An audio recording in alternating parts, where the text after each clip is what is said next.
ဟာဟဲ့လူခမရဗျာကြည့်ရတာငါပြင်းလို့ပဲလဲနေတယ်ငါပြတာသေးသေးလေးနဲ့နည်းနည်းကကြိုးစားဖို့ငါမမြရအောင်အခု9000တကောင်မှမမိသေးဘူးနေပေါင်းခမရဘူးလေကျွန်တော်စီးပွားရေးတစ်ပတ်တရားဗျာဒီမှာစိတ်ရှုပ်လို့ခဏအပန်းလာဖြေတာခမရအကြံဉာဏ်တွေလိုပြောကျွန်တော်ပေးလို့ရတယ်အကြံဉာဏ်လောက်အောင်ဘာအကြံဉာဏ်လေးနံပါတ်1ချက်ကခမရစီလိုအိပ်ပြီးတော့ငါမရရောခမရမီးဖို့ရှိမှာမဟုတ်ဘူးနံပါတ်2ချက်ကဒီကန်းအရန်သေးတယ်ခမရငါမမြမိကျင်လို့ရှိရင်ပိုက်ခွန်အကြီးဝယ်ချောင်းတစ်ခုသွားပွားလို့ရှိရင်ပိုက်ခွန်နဲ့ဖန်အဲ့ဒါဆိုငါအများကြီးခမရရလိမ့်မယ်အဲ့လောက်ငါအများကြီးပြီးတော့ကျွန်တော်ဘာလုပ်ရမှာအဲ့လိုရတော့ခမရဈေးမှာတက်ရောက်ပတ်စံအများကြီးရမှာပေါ့ဗျာကဲအဲ့ဒီပတ်စံတွေအများကြီးရတော့ကျွန်တော်ဘာလုပ်ရမှာလဲအဲ့လိုပတ်စံအများကြီးရတော့ခမရလေတစည်းဝယ်ပြီးပိုက်ခွန်တွေအများကြီးထားပြီးငါးတွေအများကြီးခမရထပ်မိမယ်လေဗျာကဲအဲ့ဒီငါးတွေရတော့ဘာလုပ်ရမှာလဲဟာခမရတကယ်ငါစားပဲတွေ့ရအောင်ပတ်စံအများကြီးထည့်ရမယ်အဲ့ဒါတွေနဲ့ခမရလုံကောင်းကိုထက်ချက်ခမရဝင်နှန်းတွေထားလိုက်ထားပြီးလို့ရှိရင်တို့အလုံးမှာလွတ်ထားလိုက်ပြီးလို့ရှိရင်ခမရအေးချမ်းတနေရာမှာခမရအေးစေးအနားယူလို့ရတယ်လေဗျာအခုတော့ကျွန်တော်ဘလို့နေရလို့လေအေးစေးပဲနေရတာမဟုတ်ဘူးလားဒါစားနေတယ်ဟာဒါပေမဲ့မတူဘူးလေဗျာခမရအင်ကြီးအကောင်းသားတွေ brand တွေဝေးလို့ရတာပေါ့ဒီအင်ကြီးကကျွန်တော်မေကျွန်တော်8000နဲ့ပဲဝယ်ပေးတဲ့အင်ကြီးကျွန်တော်အရန်တန်ဖိုးထားတဲ့အင်ကြီး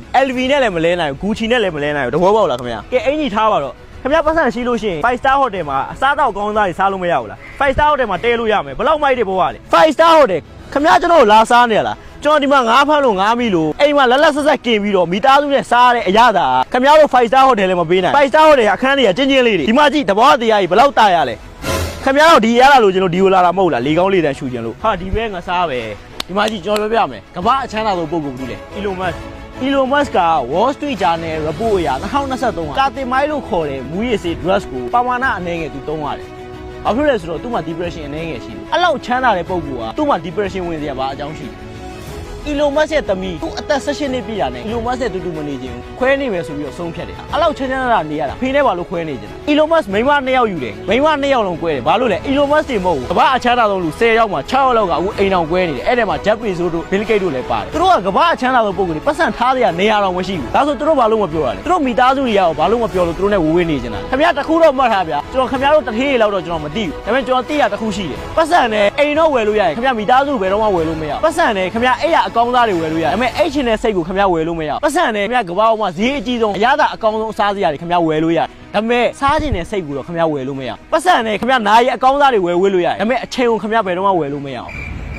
ပတ်စံအများကြီးချမ်းသာတဲ့လူတွေထဲမှာစိတ်ကြစေးတွေအိမ်ဆေးတွေတောင်းနေရတဲ့လူတွေတပုံကြီးပဲအများကြီးပဲအဲ့ဒါခင်ဗျားသိလားဒါနဲ့နေပါအောင်ခင်ဗျားအဲ့ဒါတွေဘယ်လိုသိတာလဲဘာလဲခင်ဗျားကျွန်တော်အထင်သေးတာလားကျွန်တော်လည်းဘွဲရပညာတတ်တယောက်ပဲဗျာဒီမှာအဲ့လိုမျိုးရိုးရိုးရှင်းရှင်းဘွားကိုဖျက်ဆီးခြင်းလို့ဒီလိုဘွားနဲ့နေနေတာအဲ့ဆိုခင်ဗျားအိမ်ကခင်ဗျားသားသမီးတွေတော့ခင်ဗျားဘာပေးပြီးွားလဲကျွန်တော်သားသမီးတွေကို Elon Musk တောင်မပေးနိုင်တဲ့အရာကျွန်တော်ပေးတယ်ဗျာဘာပေးတာလဲအချိန်ကျွန်တော်သားသမီးတွေကိုကျွန်တော်အချိန်ပေးတယ်ဒါဆိုသူတို့ရဲ့အနာဂတ်တော့ခင်ဗျားဘာလုပ်ပေးပြီးွားလဲဟောအနာဂတ်တော့ဗာလဲကြောင်းထားပေးတာလေသူတို့ပညာသင်ပေးတယ်လေဗာလဲနိုင်ငံခြားမှာဗာလဲအစင်းမြေကြောင်းတွေထားပေးနိုင်မှာမိဘတာဝန်ကြီးတာလားကျွန်တော်သားသမီးကိုကျွန်တော်ပတ်စံအများကြီးရှာခဲ့ပြီးတော့အမွေတွေပေးခဲ့မှလည်းမဟုတ်ကျွန်တော်အမွေပေးမဲ့စကားတခုံးပဲအဲ့ဒါဘာလဲဆိုတော့ပတ်စံအများကြီးဘလို့ရှားမလဲထက်ပတ်စံနည်းနည်းနဲ့ဘလို့ဖူးလုံးအောင်ဘလို့ရောင်ရဲတင်းတိမ်အောင်ဘဝကိုအေးချမ်းဘလို့နေရမလဲဆိုတဲ့စကားပဲကျွန်တော်အမွေပေးခဲ့မှာအခုကျွန်တော်ပတ်စံနဲ့ကျွန်တော်ဝယ်ထားတဲ့အိမ်နှလုံးရှိတယ်ဗျာတစ်လုံးကကျွန်တော်မိသားစုနေတယ်တစ်လုံးကလူငါးတင်ထားတယ်အဲ့ရတဲ့ပတ်စံနေတယ်ကျွန်တော်မိသားစုလောက်တယ်ဗျာစားလို့ရတယ်ကျွန်တော်သားသမီးကိုကြောင်းထားလို့ရတယ်စေးဖို့ဝါကရတယ်အခြေခံလိုအပ်ချက်တွေပြည့်စုံနေပြီဗျာကျွန်တော်ဘာလို့လောဘတွေတက်ပြီးအပူပင်တွေယူမှာလဲဗျာအေးချမ်းဖြတ်သန်းမှာပေါ့အဲ့ဒါဆိုခင်ဗျားပြောချင်တာကျွန်တော်အခုလုပ်နေတဲ့စီးပွားရေးတွေကျွန်တော်ရဲ့ချမ်းသာမှုတွေကဘာမှအသုံးမဝင်ဘူးအဲ့လိုကျွန်တော်မပြောပါဘူးဆိုတာရည်မှန်းချက်ချင်းမတူဘူးဗ